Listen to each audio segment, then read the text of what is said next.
Rina bersama keluarga besarnya akhirnya menerima kembali 2 sertifikat tanah milik keluarganya dari Kementerian Agraria dan Tata Ruang BPN di Jakarta.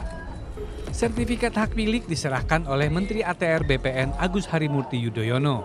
Nirina pun berterima kasih atas pengawalan kasus yang menimpanya, hingga akhirnya bisa mendapatkan kembali surat tanah miliknya yang disengketakan sejak 2021 lalu. Gimana? Sinergi, kolaborasi, gebuk mafia tanah, begitu.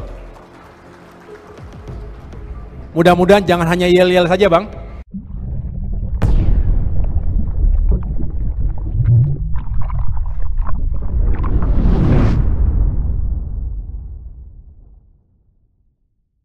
Bismillahirrahmanirrahim. Assalamualaikum warahmatullahi wabarakatuh. Waalaikumsalam warahmatullahi wabarakatuh. Alhamdulillah hari ini saya akhirnya mendatangi kota Prabu Muli.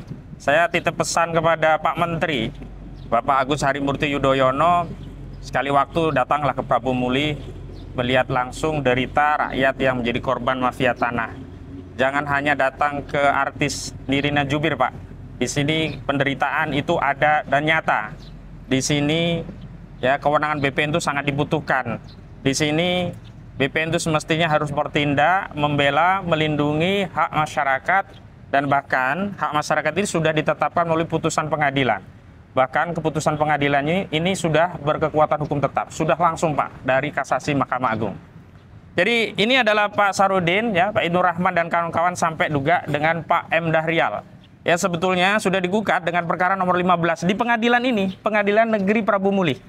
Dan sudah sampai kasasi. Dan dalam putusan kasasi, gugatan penggugat, ya, Nursia dan kawan-kawan yang mengaku ya punya hak atas tanah yang sudah ditetapkan oleh BPN sebagai milik bapak-bapak yang ada di sini. Jadi bapak-bapak ini sudah ditetapkan sebagai termohon konsinyasi, sebagai pihak yang berhak, ya. Tanah mereka sudah, tadi saya sudah tengok juga, sudah menjadi jalan tol Indralaya Prabu Muli. Uangnya sudah dititipkan pengadilan, tapi alangkah ya menderita nasib bapak-bapak ini yang dulu masih punya penghasilan dari nyadap, ya, dari nderes kalau kata orang Jawa, ya, menyadap getah pohon karet yang itu menjadi penghasilan bapak-bapak petani ini. Tapi hari ini tidak bisa nyadap, tanahnya jadi jalan tol, tapi uangnya tidak bisa diambil di pengadilan. Dan setelah berjuang ya dari 2022 perkara itu, dan sebelumnya juga sudah lama perjuangan sebelum masuk pengadilan, di perkara nomor 15 PDTG garing 2022 di PNPBM Prabu Muli ini akhirnya dimenangkan, ditolak gugatan orang-orang yang ngaku-ngaku punya hak tadi.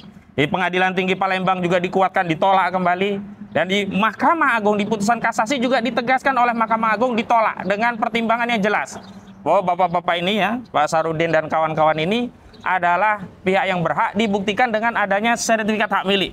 Sementara penggugat itu, ya, yang ngaku ahli waris si fulan-fulanah itu tidak bisa membuktikan haknya. Tapi tiba-tiba hari ini pengadilan yang sama, ya, orang yang sama, subjek yang sama, beda-beda dikit, menggugat para bapak-bapak petani ini yang hanya diubah saja. Kalau sebelumnya Pak Sarudin di urutan yang pertama, sekarang diganti dengan Pak Ibnur Rahman. Selebihnya sama, ujungnya tetap Pak M. Dahrial. Objeknya juga sama, objek yang disengketakan adalah objek tanah yang hari ini menjadi jalan tol. Ya. Benar-benar. Penggugatnya juga sama, ahli waris dari orang yang ngaku regunjung dan seterusnya, begitu loh. Jadi ini sebenarnya pengadilan tidak layak untuk mengadili perkara yang sama dengan objek dan subjek yang sama. Bahkan Mahkamah Agung sudah mengeluarkan Perma nomor 3 tahun 2002 tentang penanganan perkara yang berkaitan dengan nebis in idem. Ya, ini perkara yang objeknya sama, subjeknya sama, dan itu tidak boleh diadili lagi. Kenapa? Karena nanti khawatir akan ada putusan yang berbeda. Dan aneh kan kalau nanti misalnya Pengadilan Negeri Prabu Muli mengeluarkan keputusan yang berbeda dengan atasannya. Dalam hal ini dari putusan Mahkamah Agung. Yang putusan Mahkamah Agung itu sudah jelas mengatakan bahwa gugatan itu ditolak, dan di dalam pertimbangannya saya baca di halaman 11 itu ditegaskan bahwa bapak-bapak ini adalah pihak yang berhak karena punya sertifikat yang sudah diakui oleh BPN. Sementara penggugat itu tidak bisa membuktikan alas haknya. Dan yang paling penting adalah BPN ini, saya juga sudah ingatkan kepada Bapak Agus Harimurti Yudhoyono. Surat saya sudah 2 kali, Pak AHY, ya, nggak pernah disinggung, nggak pernah dibalas. Bahkan mohon maaf, saya sudah japri ya ke WA Bapak Agus Harimurti Yudhoyono beberapa kali, tapi juga tidak dijawab. Dan saya confirm itu nomor dari Bapak Menteri. Jadi apa urusannya BPN kemudian tidak mengeluarkan surat rekomendasi bagi bapak-bapak untuk mengambil uang haknya yang sekarang sudah bermanfaat bagi masyarakat jadi jalan tol hanya dengan dalih ada gugatan baru. Nah, gugatan ini biar saja jalan. Rekomendasi tetap diberikan, uang tetap diambil. Kalau mereka menang baru nanti diserahkan. Kalau tidak ya sudah. Dan lucunya kan salah satu petitumnya dari penggugat ini adalah menyerahkan tanah itu dalam keadaan kosong. Lah tanah itu sekarang sudah jadi jalan tol, mau dikosongin bagaimana? Bapak-bapak ini sekarang sudah tidak punya kewenangan terhadap tanah itu karena haknya sudah diserahkan kepada negara dan sudah diganti dengan uang ganti rugi yang dititipkan secara konsistensi di pengadilan ini juga, Pengadilan Negeri Prabu Muli. Jadi janganlah kemudian berbahasa-basi, bersandiwara tentang gebuk mafia tanah. Kalau mau gebuk serius Pak, ada ya di Prabu Muli oleh BPN, oknum-oknum BPN sendiri yang sengaja menghalang-halangi, menyusahkan rakyatnya. Tapi apa mau dikata, akhirnya dalih bahwa ada gugatan baru ini harus kami hadapi. Saya tadinya tidak mau terbang dari Jakarta. Cukuplah diselesaikan di sini karena tidak ada alasan. Tapi ternyata perkara lanjut, masuk pokok perkara. Dan saya, ini pro bono ya Pak ya, nggak ada ya yang bayar saya speser pun di sini. Ini murni untuk memperjuangkan hak-hak petani di Prabu Muli yang tergusur tanahnya tapi uangnya dihalang-halangi oleh mafia ya. Benar. Yang mafia itu sampai hari ini terus membuat gugatan-gugatan yang banyak. Ini bisa Anda pelajari Pak Haye. Yang lain itu terpaksa berdamai. Kenapa? Karena kalau melawan nanti lama akhirnya nggak dapat hak. Ada yang dapat 20%, 25%, hanya 40%, padahal mereka pihak yang berhak. Nah ini bapak-bapak ini termasuk yang tetap komitmen membela haknya dan alhamdulillah oleh Mahkamah Agung sudah divonis menang. Tapi kemenangan itu tidak bernilai. Kenapa? Karena BPN tidak mengeluarkan surat rekomendasi yang dengan dasar surat rekomendasi itu menjadi dasar bagi pengadilan untuk mencairkan. Dan anehnya juga pengadilan kirim surat kepada LSM yang membela kita ya waktu itu. Dalihnya ada perkara baru, jadi tidak bisa membayar. Loh, bukan kewenangan pengadilan. Pengadilan kalau mengatakan kami tidak bisa membayar sebelum ada rekomendasi dari BPN, benar. Karena itu uang bukan uang pengadilan, uang yang dititipkan oleh BPN untuk kepentingan dari para pihak yang berhak. Tapi kalau alasannya ikut-ikut nyontek ya alasannya dari BPN karena ada perkara, nah ini patut diduga. Bukan hanya mafia itu ada di BPN, tapi juga ada di pengadilan. Karena itu kami berharap melalui majelis hakim yang mulia ini perkara ya ini bisa dihentikan di tingkat eksepsi. Kami nanti akan mengajukan kewenangan ya eksepsi terkait dengan nebis in idem berdasarkan ketentuan pasal ya 1917 KUA Perdata dan bahkan tadi saya sudah sebutkan ada semanya. Jadi perkara ini tidak layak dilanjutkan ke pokok perkaranya. Kenapa? Karena pokok perkaranya subjeknya itu sama dan sudah pernah diperiksa pengadilan.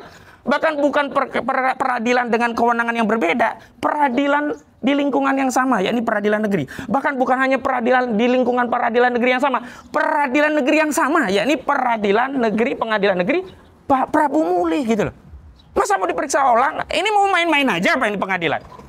Masa hukum kita jadi obok-obok oleh mafia, kita diam saja? Jadi itu yang saya ingin sampaikan. Bismillah, mudah-mudahan bapak-bapak mendapatkan ridho dan pertolongan Allah sehingga di tingkat eksepsi gugatan ini nanti bisa ditolak. Dan hari ini kami sudah mengajukan sebagai kuasa hukum surat kuasa sudah kami daftarkan dan kami tadi mengajukan sebagai pihak untuk bisa menjawab melalui e-court ya elektronik, jadi sidangnya elektronik. Tapi nanti pada agenda putusan selah akan dilakukan secara manual dan kami akan datang lagi ke Prabu Muli. Demikian dari bapak-bapak silakan dari Pak Ibnu Rahman dulu ya? Atau siapa dulu? Oh ya, silakan siapa dulu? Pak Sarudin, ya Bapak aja dulu. Lanjut aja. Ya. Mungkin sekedar menambahkan dari mewakili dari rekan-rekan tergugat, ya. Kami mohon kepada Pak Menteri, dekat. tolong dibantulah Pak, kami selaku rakyat kecil, kami sudah bersusah payah, sementara pencarian kami sudah 4 tahun ini sudah digusur, nggak ada lagi hasilnya Pak Menteri. Jadi tolong dibantu, mudah-mudahan dengan bantuan Pak Menteri dan rekan-rekan kami tetap berjuang. Kami berharap kebenaran itu memang ada dan nyata. Itu saja. Assalamualaikum warahmatullahi wabarakatuh. Waalaikumsalam warahmatullahi wabarakatuh. Ya, silakan. Terima kasih. Jadi menindaklanjuti konfirmasi anu kami di sini, kami minta Mahkamah Agung turun ke lapangan, ndak usah ngeyel. Bapak Mahkamah Agung turun ke lapangan. Jangan membuat aturan cuman aturan oleh anak buahmu di bawah ini tidak jelas ini. Ini pengadilan sesat. Saya nyatakan sebagai lembaga pengadilan sesat. dan minta kepada pihak Kapolri, Kapolres, usut tuntas mafia tanah ini yang dugaan indikasi surat palsu. Kan ada ancaman pidana itu.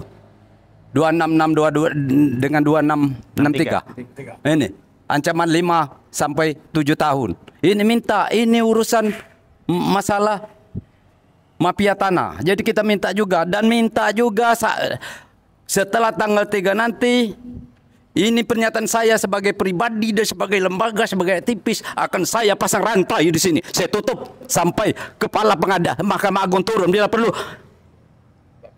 Presiden turun ke sini, Menteri AHY turun ke sini. Jangan berpolitik, bantu rakyat. Untuk apa saudara duduk-duduk di situ? Haram hukumnya makan uang rakyat. Termasuk di sini. Ini kasih ngeyel. Adalah yang nak minta duit ini. Oknum di panitia ini pecat kalau. Ini oknum itu ada yang nak minta ini, nanti kami bakal segala macam memberikan janji-janji palsu PHP. Saya tidak takut. Akan saya pasang rantai tanggal 3 nanti, termasuk pertanahan ya. Kalau masuk penjara mati saya siap. Oke, selanjutnya Ustadz, silakan. Terima kasih. Jadi saya heran saja kenapa kita yang sudah punya surat hak milik, sertifikat, itu seolah-olah sertifikatnya tidak ada fungsi sama sekali, dan perkara ini sudah 4 masuk 5 tahun, di mana teman-teman ini yang dulunya berpenghasilan dari karet, nah sekarang lontang-lantung. Oleh karena itu kami minta kepada yang berwenang, berwajib, Menteri dan seluruh yang berwenang untuk menyelesaikan masalah ini. Ya sebetulnya Bapak Menteri tidak perlu membantu. Ini bukan masalah bantuan, tapi ini adalah penegakan hukum. Penegakan hukum, bukan masalah bantuan. Oleh karena itu terima kasih kepada Pak Khozinuddin yang sudah sampai ke Prabu Mule. Mudah-mudahan kedatangan beliau di tempat ini mendatangkan berkah untuk kita semuanya. Amin, berkah untuk negara kita Indonesia yang tercinta ini. Amin. Yang sebetulnya saya tidak mengatakan ini sengketa. Sengketa itu kan biasanya perbatasan, masalah batas, atau mungkin suratnya 2, atau mungkin tumpang tindih. Nah ini suratnya 1 gitu, dan batas juga tidak bermasalah. Dan kita tahu persis mana batas-batas itu dan dengan siapa. Mungkin ini sebetulnya kami sayangkan dari awal. Sebetulnya kalau dalam aturan agama itu yang menggugat itu yang dimintai bukti. Mana bukti kamu? Kenapa kamu menggugat? Nah kita ini nggak perlu dimintai bukti. Kita cukup bersumpah saja. Nah sementara seakan-akan kita malah dikejar untuk memenuhi bukti-bukti itu. Ya ibarat Kak Sarudin sudah punya sepeda motor, udah dipakai puluhan tahun. STNK, BPKB di beliau. Sementara saya datang ngaku-ngaku begitu saja dan tanpa bukti. Kenapa masih dilayani, diakomodir dengan tuntutan, dengan gugatan yang sama, objeknya sama, penggugat sama, tergugat sama, hanya dibolak-balik saja. Wallahu a'lam bishawab. Jadi ini yang kami hadapi. Terima kasih Pak kedatangan di Prabu Mule. Sama-sama. Ya. Pak Sarudin cukup? Ya. Ada lagi? Kita ya. Assalamualaikum warahmatullahi wabarakatuh. Saya mewakili ibu saya yang sudah tua, yaitu Ibu Asila. Saya bernama Victor Ibrahim. Jadi kepada Bapak Menteri ataupun instansi yang terkait, tolonglah. Ibu saya ini sudah tua, sudah berumur 80 tahun. Sudah lelah untuk kalau tidak ada kepastian hukum dari pihak yang berwajib atau hukum ditegakkan. Tapi beliau berpesan kepada saya bahwa yaitu kebenaran harus ditegakkan. Soalnya kalau kebenaran tidak ditegakkan, otomatis kita ikut dengan mafia-mafia yang bergerak di Prabu Mule ini. Untuk itu kepada sekali lagi Bapak Menteri, tolong bantu ibu saya telah tua. Mari kita sama-sama berjuang untuk menegakkan kebenaran, karena kebenaran ada milik kita semua, dan insya Allah Allah Subhanahu Wa Taala akan menunjukkan kebenaran kepada kami. Sekian, wassalamualaikum warahmatullahi wabarakatuh. Waalaikumsalam warahmatullahi wabarakatuh. Ada? Cukup ya? Cukup. Baik, terima kasih. Mudah-mudahan ikhtiar kita ini semua diridhoi Allah, dan mohon kepada segenap masyarakat untuk memberikan dukungan kepada kami, karena kami meyakini apa yang dialami oleh bapak-bapak di sini banyak juga dialami oleh segenap rakyat Indonesia. Hanya mungkin sebagian saja yang bisa berjuang dan kemudian melawan kezaliman itu. Karena itu beri dukungan dan doa kepada bapak-bapak di sini yang punya keberanian untuk berjuang dan melawan, yang itu mungkin saat ini sedikit sekali dimiliki di tengah-tengah diamnya masyarakat atau banyak orang terhadap kezaliman yang merajalela. Demikian, insya Allah kita akan tunggu sampai tanggal 3 kita ke sini untuk mendengarkan putusan sela, yang isi putusan sela itu mengabulkan eksepsi para tergugat dan menyatakan bahwa gugatan ya para penggugat ini tidak dapat diterima atau di NU. Demikian, Assalamualaikum warahmatullahi wabarakatuh.